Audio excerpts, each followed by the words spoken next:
नमस्कार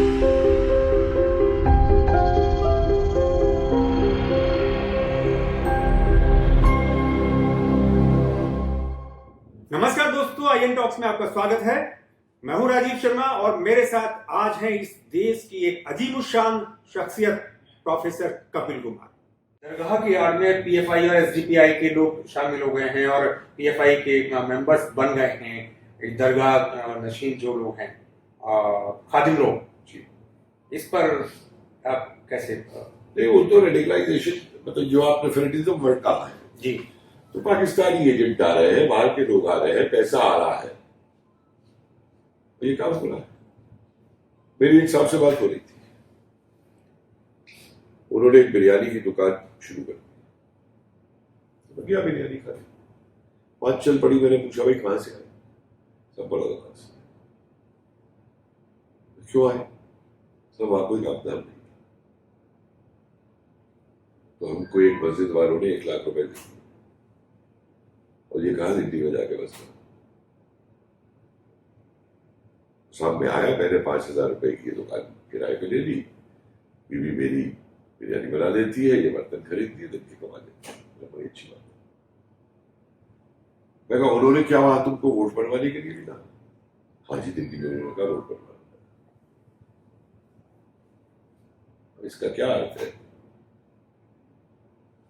demographic change लाने के लिए आप समझ सकते। मुझे एक बात बताइए, रोहिंग्या बर्मा से पूछे, रोहिंग्या को क्या जम्मू का रास्ता मालूम था? उनको ले जाकर के जम्मू में बसाना और वो भी कैंटोनमेंट के पीछे बसाना, तो इसके पीछे तो कोई साजिश और कोई हाथ काम कर रहा है। आम मुसलमान नहीं काम कर रहा इसके पीछे। आप मुसलमान तो वो है, उसको दे दिया गया बेचारे को, वही ठीक है, तू पैसे नहीं है, कमा नहीं रहा, लाख रुपए ले आए, चला जा। लेकिन ये लाख रुपए क्यों दिए गए? तो मैं उस मानसिकता की बात उन ताकतों की बात करता हूँ जो 1 लाख रुपए देकर के लोगों को यहाँ दिल्ली भेज रहे हैं। दिल्ली की डेमोग्राफी चेंज करने की कोशिश की जा रही है, उन्हें फैनेटिज्म की तरफ बढ़ाया जा रहा है। और देखिए, मेरा ही मानना है, रिलीजन, धर्म नहीं कह रहा, रिलीजन अगर राजनीति का आधार बनेगा या किसी देश का आधार बनेगा तो देश तरक्की नहीं करेगा। तमाम मिडल ईस्ट आपके सामने है। अगर इस्लाम इतना बड़ा यूनिफाइड फैक्टर होता तो फिर Syria, Kuwait, Iran, Iraq, Pakistan, कतार, ये अलग अलग देश क्यों होते, एक ही देश क्यों नहीं? हर एक के अपने स्वार्थ, हर एक का अपना वो है। और फिर हर समाज विकास करता है मॉडर्न टाइम्स के साथ। तो आप एक तरफ तो मॉडर्न बनना चाहते हैं कि हम इंजीनियरिंग भी पढ़े, हम साइंस भी पढ़े, टेक्नोलॉजी भी पढ़े, हवाई जहाज में भी बैठे, गाड़ी भी चलाए, बड़ी अच्छी बात होना चाहिए। और दूसरी तरफ कहे कि कानून हमें वही रखना है जो पहले का।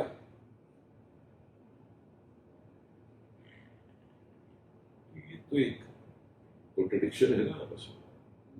तो ये कॉन्ट्रडिक्शन उनके दिमाग में कौन डालता है? जो इंजीनियर हैं, जो पायलट्स हैं, जो डॉक्टर्स हैं। अब तो पढ़े लिखों में डाला जा रहा है। जी जी जी, वो कौन? वो तो देखिए, जब एक बार ये कट्टरता पूरी हो गई, और माफ कीजिए, मैं देखिए किसी धर्म के खिलाफ कुछ कहना नहीं चाहता, मैं सब धर्मों की बहुत इज्जत करता हूं, इसलिए मैं धर्म के खिलाफ नहीं कहना चाहता। मैं आपको बहुत छोटा उदाहरण देता हूं अपनी जिंदगी से जी। मैंने ये देखा कि गांव से एक लड़का आया शहर में, और शहर के जो व्यापारी लड़के थे, वो लड़का हट्टा कट्टा था, उसका इस्तेमाल शुरू कर दिया, उसको दादा बना दिया कि भाई तू उगाई कर, ये मकान हमारा खाली करवा दे, चाकू दिखा के ये करवा दे। उसने शुरू कर, पैसे की आदत पड़ गई। अब जिस दिन उस पर काम नहीं था ये उसको देने को, उस दिन वो लाला जी के गले में चाकू रख देता था, आज का पैसा निकाला। तो ये जो तालिबानी और कट्टरता इन्होंने इधर क्रिएट की, उधर आईएसआई बन गया, अलकायदा बन गया, और वहां से आधुनिक युग के अंदर ये कट्टरता एक नया रूप लेकर के, एक पूरे युद्ध का रूप लेकर के, आप उनका नक्शा देखिए ना, आईएसआईएस ने जो नक्शा बनाया है वो मिडल ईस्ट से लेकर के और नीचे इंडोनेशिया तक कहां तक जाता है, पूरा हिंदुस्तान उसमें आता है। बिल्कुल, वो उन्होंने शुरू की। और अभी एक बड़ी मजेदार चीज हो गई है उसके, ये यूक्रेन और ये सब होने से एक और नया खिलाड़ी आ गया है, टर्की। ऑटोमन साम्राज्य कि मेरा ऑटोमन साम्राज्य फिर से बन जाए, वो इसमें लगा हुआ।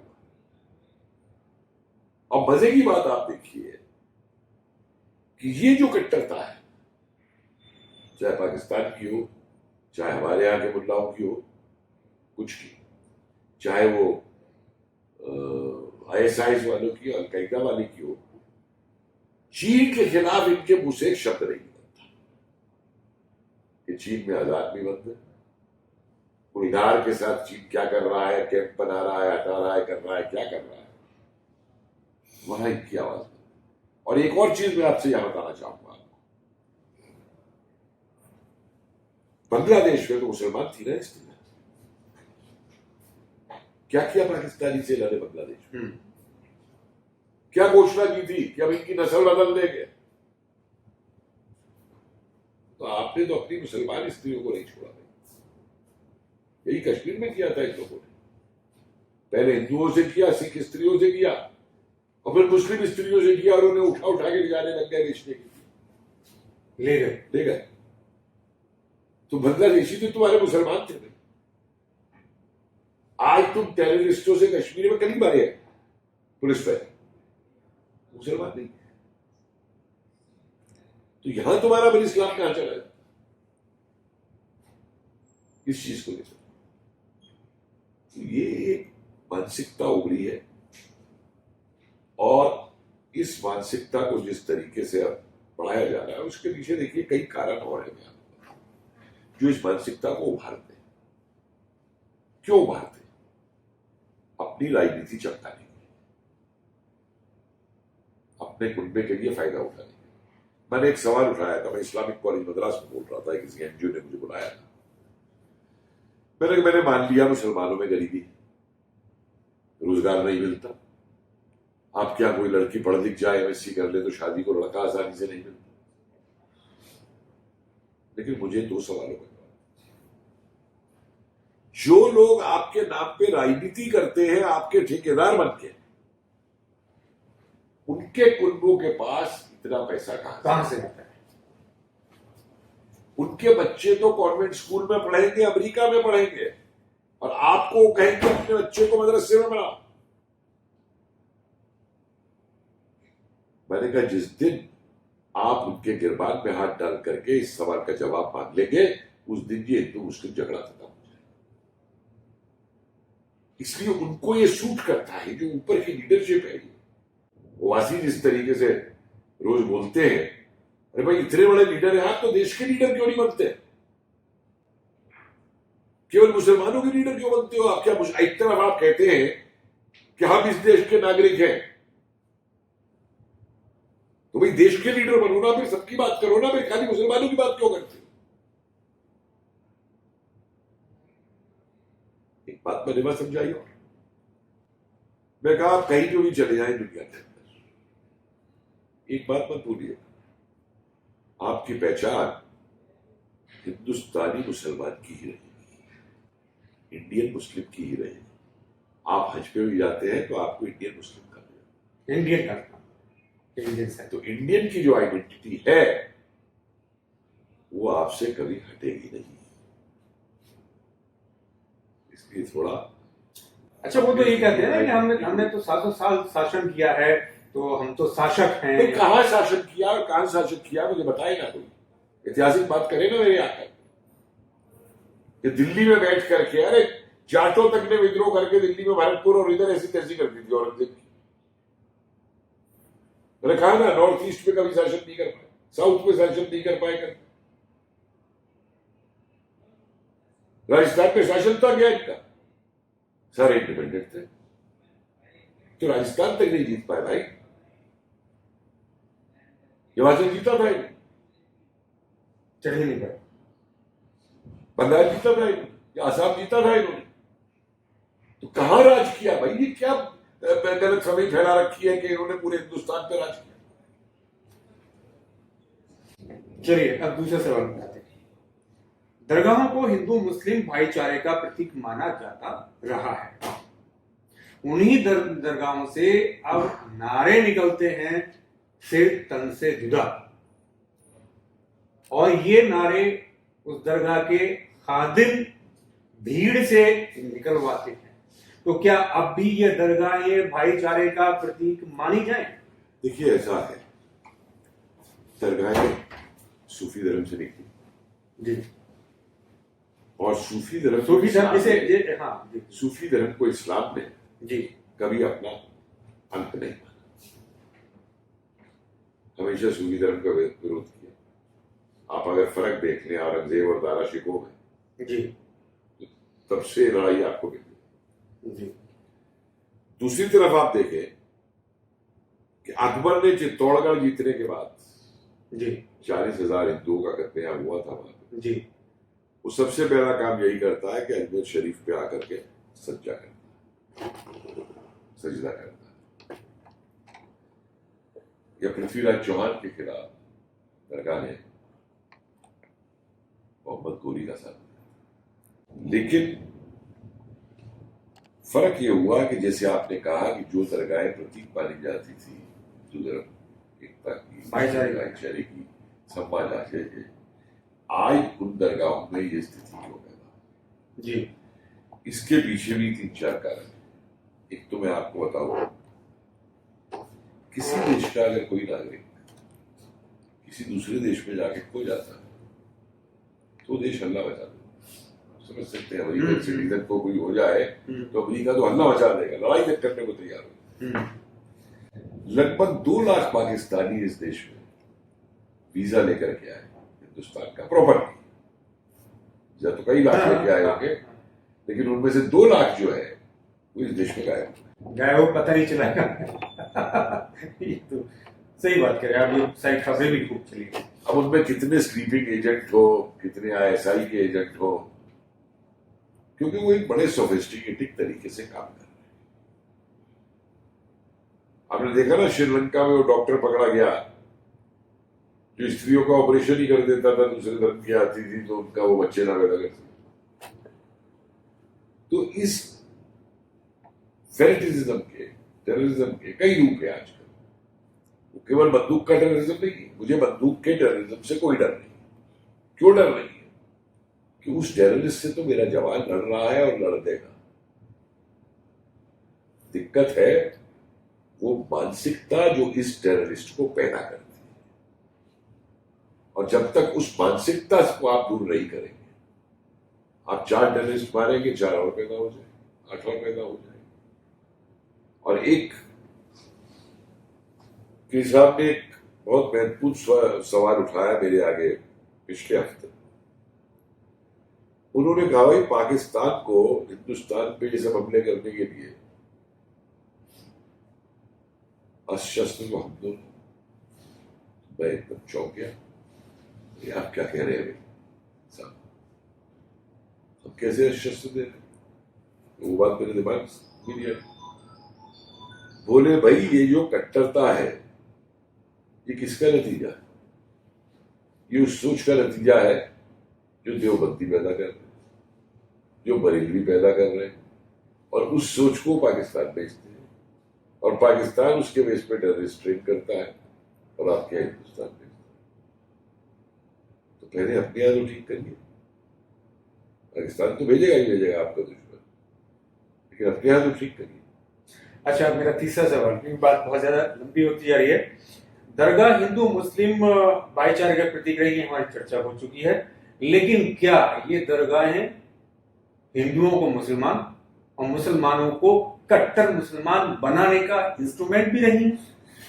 हिंदुओं को मुसलमान में कन्वर्ट करने का तो बिल्कुल रहा है एक तरीका ही, और अब जो मैंने बात कही कि जो फैक्टर्स आ रहे हैं कि पाकिस्तानी एजेंट भी ऑपरेटिव है, ISI का एजेंट, ISI का एजेंट भी ऑपरेटिव है वहां पे, तो वो कट्टरता लाने के लिए भी आज अब ये साबित हो रहा है। और जो हुआ है अजमेर में वो आपके सामने जीता जागता उदाहरण है, उसमें मुझे कुछ और कहने की जरूरत नहीं। चलिए, अच्छा, कब्रों पर बहुसंख्यक माथा टेकने जाने लगे हैं, जाते ही हैं वहां पर, बहुत सारे सेलिब्रिटीज भी जाते हैं, भारत सरकार की तरफ से भी चादरें भेजी जाती हैं। जिस दरगाह से सर तन से जुदा के नारे दिए जा रहे हैं, क्या अब भी वहां सरकारों की तरफ से चादरें भेजी जानी चाहिए? देखिए, सरकारों की तरफ से तो चादरें भेजी जाना बिल्कुल गलत है। ये जो सेकुलरिज्म शब्द बन गया है तमाशा, बिना मतलब जाने हुए कि सेकुलर का मतलब क्या है। क्या एक शब्द के दो मतलब हो सकते हैं? सेकुलर का मतलब है, यूरोप के अंदर जब ये शब्द की उत्पत्ति हुई कि पोप वहां के हर चीज में हस्तक्षेप करना, चाहे वो सामाजिक जीवन हो, चाहे वहां का राजनीतिक जीवन हो, चाहे राजा हो, तो मतलब जो सत्ता थी वो पोप के अधीन थी। तो पोप से राजनीतिक सत्ता को मुक्ति दिलाने के लिए जो संघर्ष चला और उससे जो उभर के सामने आया वो सेकुलरिज्म कहना है। लेकिन भारत में इन्होंने धर्मनिरपेक्षता दे दिया, दूसरे तरीके का मतलब दे दिया। और अगर धर्मनिरपेक्षता भी है भाई, तो फिर जब स्टेट्स आए, स्टेट का धर्म से कोई संबंध नहीं होगा, तो फिर स्टेट की तरफ से चादरें भेजना, स्टेट की तरफ से तनख्वाहें देना मौलवियों को, ये क्यों हो रहा है? तो नहीं होना चाहिए, किसी भी धर्म के लिए नहीं होना। अच्छा, वैसे भी धर्म निरपेक्ष तो हुई, इसका धर्म तो हमेशा सापेक्ष होता है।